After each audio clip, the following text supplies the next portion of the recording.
Everybody, Rick here with the word for Wednesday. So glad you're checking in. Hey, want to invite you out to a couple things. We've got our Harvest Festival coming up on the 31st, which is a Sunday. Love to have you here. It's going to be a great time. Great time. It's going to be from 5 to 8. Can't miss it. Going to have a trunk or treat and some stuff for kids to do with the bounce house. It's going to be great. And then also just a couple things coming up. We're really looking forward to just a lot of growth and change. And as I'm thinking about growth and change, as folks are coming in and out, and I've had a ton of visitors that we just appreciate you guys coming out and getting to know us. One of the things that I want to look at is getting back to our roots a little bit. One of the things that makes a vineyard unique isn't that we polish away sin or that we look the other way, but we believe that there's more to walking with Christ than just simply a fire and brimstone moment. When we talk about sin, we look at it in the classic sense, what the New Testament originally considered it as, and that's really a word called hamartia, which means to miss the mark. It's a Greek term, so whatever you were aiming for, you missed.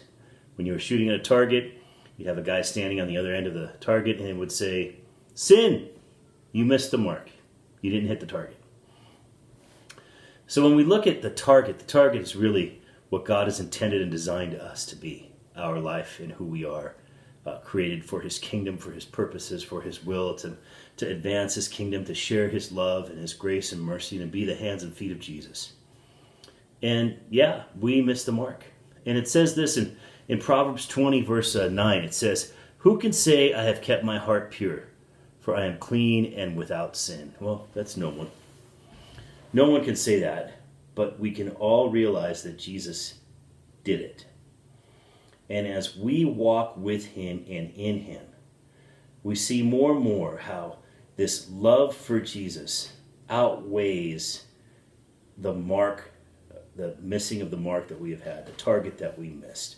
We think often that it's about us doing better. Well, yes and no. Yes, it's doing better and sinning less, but it's not about sinning less because there's something you can do to make yourself do that. There has to be a source and a motive, and that source and motive can only come from God Himself and His love that He flows out to us and how He changes us. See, what happens within our hearts naturally flows out. When you fall in love, you smile more. You want to be around more. You may call a little more. You may find yourself staring a little longer or holding onto that hand. When you get passionate about a hobby, you find yourself thinking about it, doing about it, reading about it, looking things up online or finding out more information and wanting to do it more. There's a natural outward expression of a change that happens within you.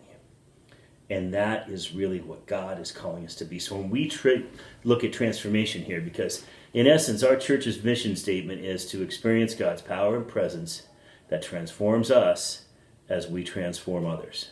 We engage in this process of transformation, and the leaving behind of sin is really a process of that transformation, the encounter of God, experiencing His power, seeing Him move, feeling Him in your heart, realizing He's a part of everyday life and every movement that you have, and then His presence that goes with you. We experience His power, His presence through the Word, through worship, through prayer, through engaging in His Spirit through the day, and then with those key factors, those things that we carry of relationship, we move into our community, into our workplace, into our family, and letting what is in us transform our actions, behaviors, and what's outside of us.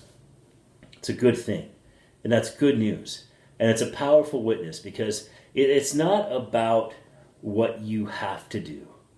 It's about how God makes you want to, how love transforms, how love engages, and how love makes a difference. This Sunday I'm going to be talking a little bit more about that, about how love wins, how love is the ultimate strategy that God uses to change the world. And I hope you'll be here for that. Sundays, 10 o'clock. Hope to see you there. In the meantime, be blessed and have a great rest of your week. Take care.